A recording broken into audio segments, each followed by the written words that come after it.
আসসালামু আলাইকুম। বাংলাদেশের ব্যাংকিং খাত আজ শুধু আর্থিক নয়, এক গভীর নৈতিক ও প্রাতিষ্ঠানিক সংকটে দাঁড়িয়ে। কেন্দ্রীয় ব্যাংকের ঘোষিত তথাকথিত রেজুলেশন স্কিম আসলে এক ভয়ঙ্কর বার্তা দিচ্ছে। ব্যাংক লুট করবে প্রভাবশালীরা, আর তার দায় বহন করবে সাধারণ মানুষ। প্রশ্ন উঠেছে, চুরির দায় কেন ভুক্তভোগীর ঘাড়ে চাপানো হচ্ছে? স্বাগত জানাচ্ছি আজকে টপ নিউজে। সাথে আছি আমি শাহানা জাহান।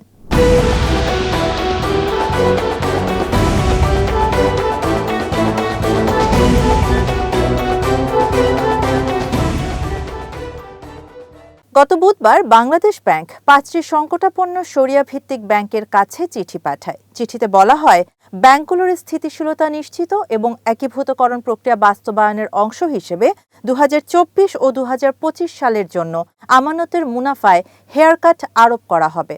অর্থাৎ এই ২ বছরের জন্য আমানতকারীরা কোনো মুনাফা পাবেন না এবং হিসেব অনুযায়ী তাদের ব্যালেন্স পুনর্গণনা করা হবে।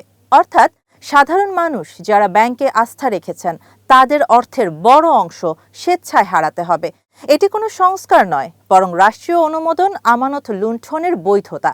এই একীভূতকরণের আওতায় থাকা ব্যাংকগুলো হলো ফার্স্ট সিকিউরিটি ইসলামী ব্যাংক, গ্লোবাল ইসলামী bank, union bank, Exim bank, social ইসলামী ব্যাংক। বাংলাদেশ ব্যাংক বলছে, শরিয়া নীতিমালায় লোকসান হলে মুনাফা দেয়া যায় না। প্রশ্ন হলো, এই লোকসান কি প্রকৃত ব্যবসায়িক ঝুঁকির ফল, নাকি এস আলম সহ প্রভাবশালী গোষ্ঠীর পরিকল্পিত ব্যাংক ডাকাতির পরিণতি? যে ব্যাংকগুলোর ৯৮% ঋণ এক গ্রুপ তুলে নিয়েছে, যেখানে ফিট অ্যান্ড প্রপার টেস্ট উপেক্ষিত হয়েছে, ঋণ সীমা বারবার লঙ্ঘিত হয়েছে, সেই পুরো সময় কেন্দ্রীয় ব্যাংক কোথায় ছিল? আজ যখন দায় নির্ধারণের সময়, তখন দায় চাপানো হচ্ছে অবসরপ্রাপ্ত ব্যক্তি, প্রবাসীর পরিবার, ক্ষুদ্র ব্যবসায়ী ও পেনশনারদের উপর।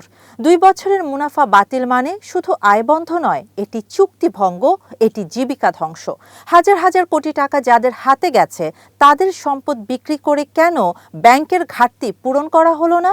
কেন রাষ্ট্র নিজে দায় নিল না? কেন আমানতকারীকে শাস্তি দেয়া হচ্ছে?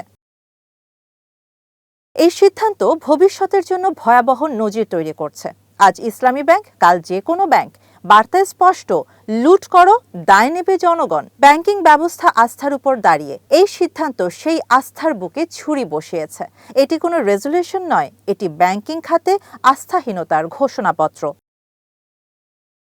যদি অপরাধীর শাস্তি না হয়, যদি আমানতকারীর পূর্ণ সুরক্ষা নিশ্চিত না করা হয়, তবে এই স্কিম ইতিহাসে পরিচিত হবে রাষ্ট্রীয় বৈধতা পাওয়া অবিচার হিসেবে।